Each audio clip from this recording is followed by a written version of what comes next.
राजस्थानी साहित्य BA part 2 के द्वितीय प्रश्न पत्र के अंतर्गत राजस्थानी वाद संग्रह सम्मिलित किया गया है।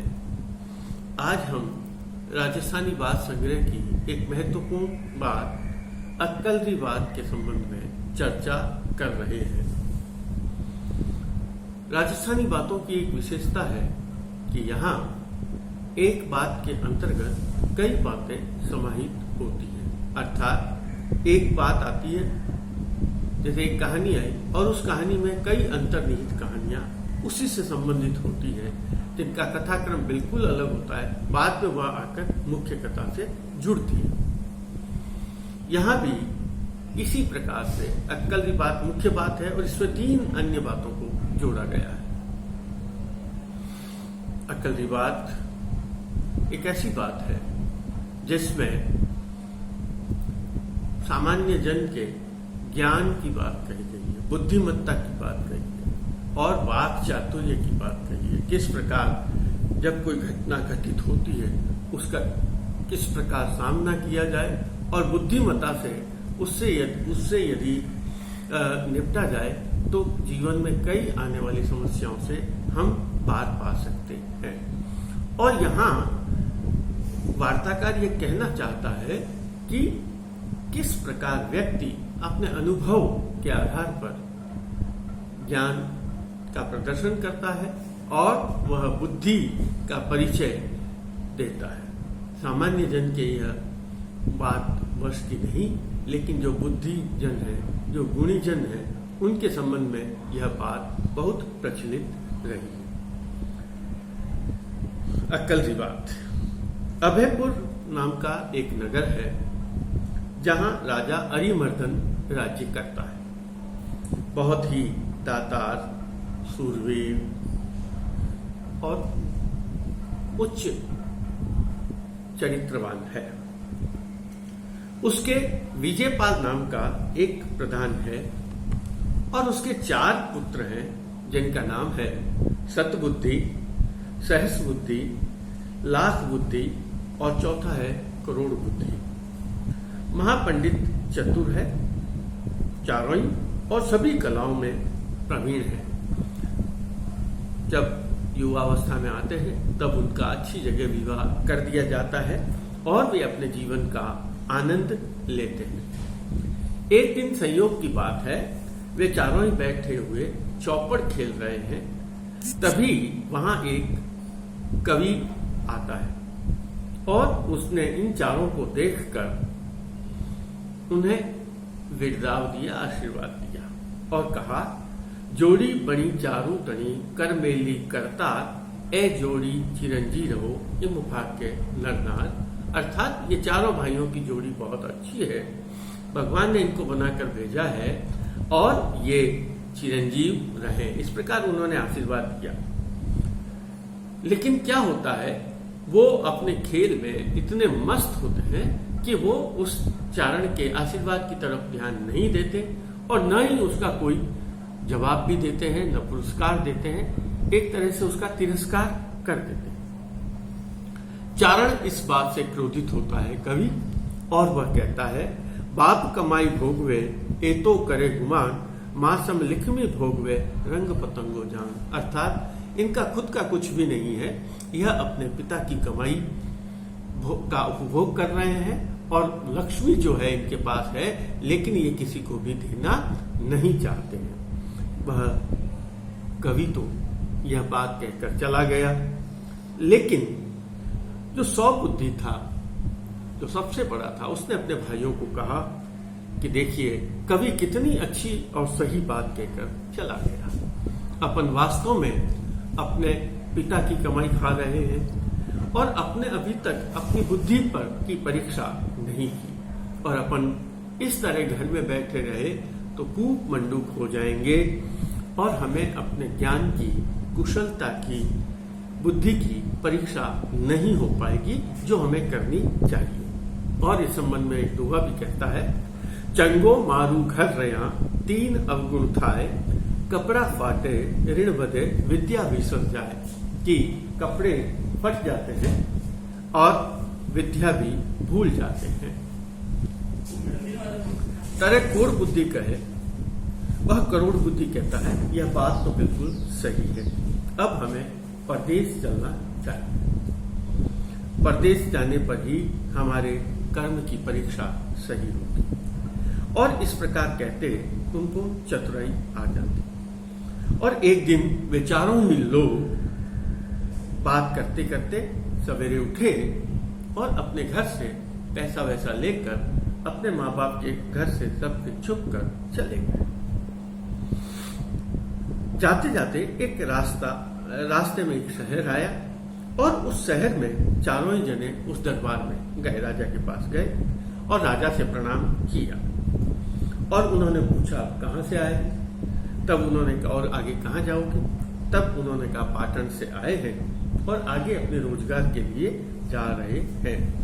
राजा ने पूछा आप क्या रोजगार लेंगे?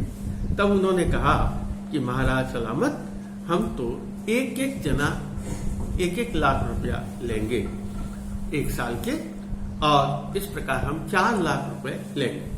तब राजा ने कहा आपके साथ कितने सवार हैं, यानी आपके पास सैनिक कितने हैं? तब उन्होंने कहा हम तो 4 ही हैं। तब राजा जी ने कहा इतना महंगा रोजगार तो हमारे नहीं चाहिए, इतने में तो हम 200 लोगों को नौकरी पर रख सकते हैं, आप और जगह कहीं पधारो, हमें आपके रोजगार की आवश्यकता नहीं है। तब ये सवार होकर वहां से चले और रास्ते में घोड़े पर चल के आराम से अपने रास्ता पार कर रहे हैं। इधर जिस रास्ते पर वह जा रहे थे उससे थोड़ी दूर पूर्व ही एक ऊंट सवार गया हुआ था। तब सौबुद्धि ने बोला कि अपने भाइयों से चर्चा कर रहा है। अब यहां वो बुद्धि का विस्तार कर रहा है कि बताओ अभी अपने आगे ऊंट सवार निकला है, उसके जो ऊंट है वो बैठने में ऊंट है या ऊंटनी है?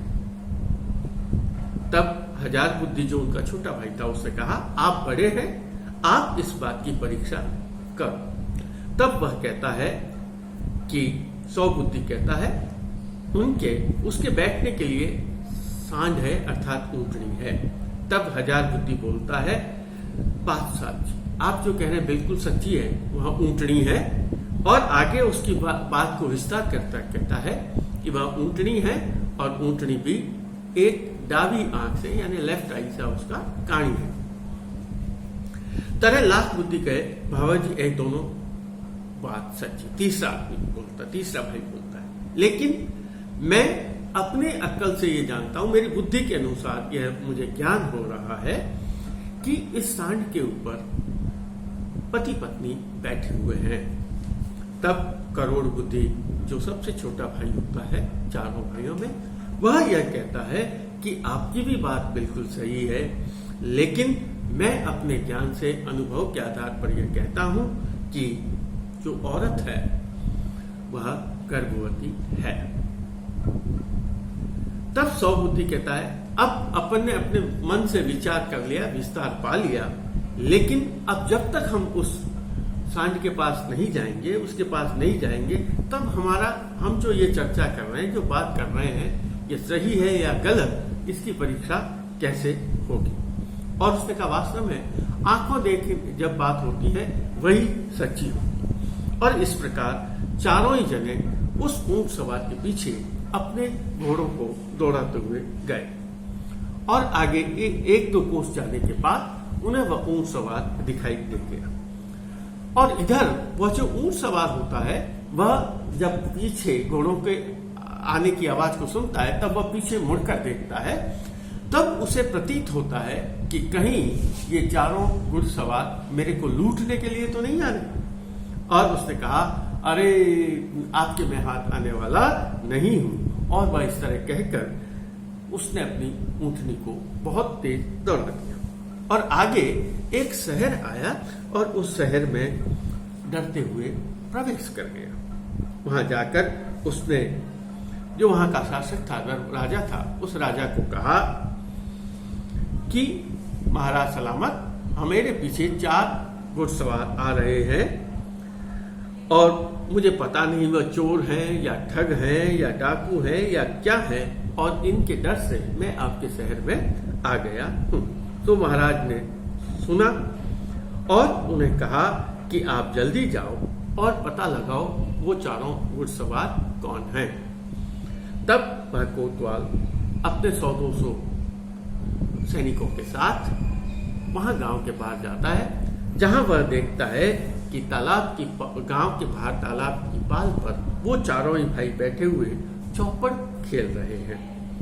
और जब कोतवाल को वो अपने पास आते हुए देखते हैं तब वो उठे और उन्होंने कोतवाल को प्रणाम किया। और कोतवाल ने पूछा, आप कहाँ से आए, कहाँ रहते और आगे कहाँ जाओगे और किसके पुत्र। तब सौबुद्धि अपना पूरे परिचय देता है, हम पाटन से आए हैं और प्रधान विजयपाल के बेटे हैं और आगे रोजगार के लिए जा रहे हैं। तब कोतवाल ने कहा, महाराज आप हमारे यहाँ पधारो, हमारे राजा जी के पास रोजगार की आवश्यकता है या वो आपको रोजगार देंगे। तब ये चारों ही जने घोड़ों पर सवार होकर कोतवाल के साथ उस दरबार में चले गए। राजा जी से जाने के बाद प्रणाम किया। राजा जी ने उनको बहुत अच्छे देखा कि हष्ट-पुष्ट बलिष्ठ उच्च कुलीन वीर आए हैं। राजा ने उनका उठकर सम्मान किया और पूछा, आपका नाम क्या है। तब सौबुद्धि ने कहा, हम चारों ही भाई अक्लमंद हैं, बुद्धिमान हैं। मैं सतबुद्धि, सहस बुद्धि, लाख बुद्धि और करोड़ बुद्धि, ये हमारा नाम है। तब राजा ने पूछा, चलो ठीक है, लेकिन आप यह बताओ कि आप उस ऊंट सवार के पीछे दौड़ते हुए क्यों आ रहे थे। तब सौबुद्धि ने कहा, महाराज हम आनंदपुर से चले थे, ओठी जो ऊंट सवार है वो वहां से निकला। तब हमने देखा और हमने विचार किया और हमने हमारा जो बुद्धि थी, जो हमारा मन था, उसका हमने विस्तार किया और हमने कहा, महाराज हमने अपनी बुद्धि की परीक्षा करनी चाहिए और हमने कहा कि यहाँ जो निकला है ऊंट सवार, उसके बैठने में ऊंट है या ऊंटनी है। तब उसने कहा, एक जने ने कहा ऊंटनी है, दूसरे भाई ने कहा पति पत्नी बैठे हुए हैं, एक ने कहा वो डावी आंख से कानी है और एक ने कहा कि वह गर्भवती है। इस तरह की हमने विचार किया था और जब यह विचार किया तब यह पक्का पता लगाने के लिए कि हमने जो विचार किया है, हमने जो निर्णय निकाला है वो सही है या नहीं, इसी बात का पता लगाने के लिए हमने ऊंट सवार का पीछा किया था। और उसने पूछा, अब राजा कहता है कि अब उस ऊंट सवार को बुलाया जाए। तब सेवक जाता है और ऊंट सवार को बुलाकर लाता है। तब राजा जी उससे पूछते हैं तुम कहां से आए और आगे तुम्हारे कौन है, तुम कहां से आ रहे हो, कहां जा रहे हो, ये पूरी बात बताओ। तब उसने कहा, महाराज सलामत, आनंदपुर मेरा ससुराल है, वहां मैं अपनी स्त्री को लेने के लिए गया था और मेरी पत्नी जो है उसका तबीयत ठीक नहीं थी और वह गर्भवती भी है, इसलिए उसको ऊंटनी पर बिठाकर लेके आया था। तब राजा ने आगे और पूछा, क्या तुम्हारी सांड जो है उसकी आंखों में असमानता है, यानी उसकी आंख एक नहीं है। तब उसने कहा, हाँ श्रीमान, बारा सलामत, सांड डावी आंख काणी है। उसने कहा, श्रीमान एक आंख से वह काणी है जो डावी आंख है। ये बात सुनकर उन्होंने ऊंट सवार को तो रवाना कर दिया और कहा, सौबुद्धि से पूछा, आपने कैसे पता लगाया कि यह ऊंटनी है। तब वह कहा कि महाराजा जी, जब ऊंट चल रहा था, ये ऊंट सवार चल रहा था, तब उसके मलमूत्र करने से मुझे यह पता चला कि यह ऊंटनी है।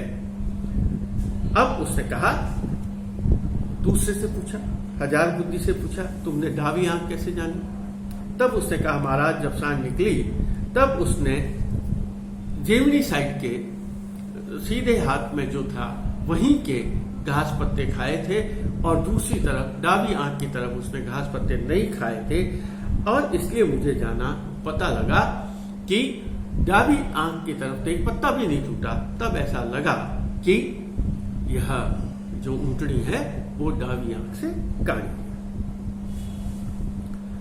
तब लाख बुद्धि को पूछा, आपने यह कैसे पता लगाया कि इस पर पति पत्नी बैठे हुए हैं? उन्होंने कहा, महाराज सलामत, जब ये ऊंट को नीचे झुकाकर विश्राम करने के लिए बैठे हुए थे और जब शौच आदि से निवृत्त हुए थे, तब यह पता चला था कि ये ज्यादा दूर दूर नहीं बैठे और हमेशा अपने साथ ही रहे, पास में ही बैठे रहे, इसलिए यह पता चला कि ये पति पत्नी है। अब उन्होंने कहा कि अच्छा चौथे, क्योंकि उसने यह भी बात कही, यह अगर बहन होती, काकी होती, माँ होती और कोई होता तो ये इतने एक साथ सटकर नहीं बैठते। तब उसने कहा, ठीक, यह पति पत्नी। अब उसने चौथा से कहा कि अब तुम यह बताओ, तुमने यह कैसे जाना कि यह स्त्री गर्भवती? करोड़पति से पूछा। तब उसने कहा, करोड़पति ने, महाराज सलामत, जब ये दोनों नीचे बैठे हुए थे और वापस जब उठने लगे, तब वह जो स्त्री थी उसके दो हाथ भी आगे टिके हुए थे जो मिट्टी पर दिखाई दे रहे थे, उन हाथ के निशान, और इससे यह पता लगा कि यह स्त्री गर्भवती है। महाराज इनके बात को सुनकर बहुत हंसे और उन्होंने कहा, इनको पुरस्कार से सम्मानित करो। और राजा ने उनको सम्मानित किया, उनकी अकल को देखकर, उनकी बुद्धिमत्ता और उनकी चतुराई को देखकर। यहाँ कहा, आप यही हमारे अतिथि बनकर रहिए। अब वो रोजाना दरबार में आ जाते हैं और राजा जी उनसे बहुत स्नेह रखते हैं। एक दिन राजा जी ने पूछा कि आप नौकरी करेंगे तो आप रोजगार लेंगे या आप कोई गांव पट्टा वगैरह लेंगे? तब उसने कहा, महाराज यदि आप हमसे रोजगार पूछना चाहते हैं तो हमारा रोजगार बहुत महंगा है, उसे रखना बहुत मुश्किल है। लेकिन कहा, राजा ने यह वादा किया, हम आपको रखेंगे। तब उसने कहा कि हम 4 सवार हैं और एक एक साल के 1-1 लाख रुपया लेंगे। तब राजा यह बात सुनकर कहता है, जो सस्ता होता है वो हमेशा महंगा पड़ता है और जो महंगी चीज होती है वो हमेशा सस्ती पड़ती है, इसलिए उनको अपने यहाँ सेवा में रख लिया। और राजा ने यह आदेश दिया कि आप मेरे निजी अंगरक्षक होंगे और अपने कक्ष का उन्हें पहरेदार बना दिया। एक दिन की बात है, रात के समय महाराजा और महारानी अपने कक्ष में सोए हुए थे और सौबुद्धि कक्ष के बाहर पहरा दे रहा था। तब सौबुद्धि ने देखा कि एक सांप उस खपरेल में से नीचे उतर रहा है। उसने देखा कि यह जो सांप है वो राजा या रानी की छाती के ऊपर चला जाएगा और उसने देखा कि यह राजा रानी को किसी को काटेगा। तब उसने क्या किया कि देखा, सांप की छाया को भी देखा और उसने देखा यह तो रानी की छाती के ऊपर बिल्कुल 4 अंगुल ऊपर ही है। उसने सोचा, पहले तो वह झिझका और उसने सोचा कि राजा रानी या पति पत्नी उनके कक्ष में मैं कैसे प्रवेश कर सकता हूँ। लेकिन उन्होंने कहा, राजा, उसने मन में विचार किया, राजा और रानी तो मेरे माता पिता के समान होते हैं, इसलिए उनके कक्ष में प्रवेश करने में कोई ऐतराज नहीं। इसलिए और देखते हुए मैं रानी जो मेरी माँ के बराबर है उससे सांप को कैसे काटने दूं। तो उसने क्या किया, उसने तलवार निकाली और उस लटकते हुए सांप के 7 टुकड़े कर दिए और 7 टुकड़ों को अलग एक तरफ रख दिया। और जब वह उसने सांप को काटा तो खून चारों तरफ फैल गया और जो जहर था वह जहर रानी की छाती के ऊपर गिर गया। अब उसने क्या किया कि यह जहर उसको तो एक कटोरे में रख दिया सांप को, तो और जो रानी की छाती के ऊपर जहर पड़ा हुआ था उससे अपनी पाग का पछेड़ी जो छेड़ा था उससे भिगोकर उससे कपड़े को भिगोकर वह जहर को उसने अलग कर दिया और वापस अपनी जगह पर लौट आया। जैसे ही वह वापस लौटने लगा तब राजा ने सोचा, राजा ने उसे देख लिया और उसने सोचा यह सौबुद्धि जो है वह राजा से गड़बड़ कर रहा है और यह रानी से गड़बड़ कर रहा है और यह इसको बुलाने के लिए आया है, तो मुझे जागा हुआ देखकर वह वापस चला गया। और इस प्रकार राजा के मन में बहुत अफसोस हुआ और उसने क्या किया, थोड़ी देर में उसका पहरा समाप्त हुआ और 1000 बुद्धि पहरे पर आकर खड़ा। तब राजा ने कहा, पहरे पर कौन खड़ा है? तब 1000 बुद्धि ने कहा, महाराज सलामत, मैं 1000 बुद्धि हूँ, आप जो कहेंगे मैं करने के लिए तैयार हूँ। तब राजा ने कहा, जाओ और 100 बुद्धि का सिर काट कर ले आओ। तब 1000 बुद्धि गया अपने घर और जहां 100 बुद्धि सोया हुआ था वहां पहुंचा। तब उसने मन में सोचा कि यदि 100 बुद्धि ने कोई अपराध किया होगा, कोई गलती की होगी, कोई त्रुटि की हुई होगी, तो उसको नींद नहीं आएगी। कि जो अपराधी होता है उसे नींद नहीं आती और उसकी छाती भी धड़क रही होगी। तो यह विचार करके उसने 100 बुद्धि की छाती पर हाथ रखा और देखा न तो छाती धड़क रही है और वह बहुत आराम से सो रहा है। तब इसने जाना कि अवश्य ही कोई गड़बड़ हुई है और इस पर कोई झूठी ग्रह दशा का असर हुआ है, तो मैं राजा को जाकर समझाता। और यह विचार करके वह राजा के पास पहुंचा और राजा से बोला। राजा बोलता है उसे, हाँ 1000 बुद्धि, यदि 100 बुद्धि का सिर काट कर लेकर आया हो तो मुझे दिखाओ।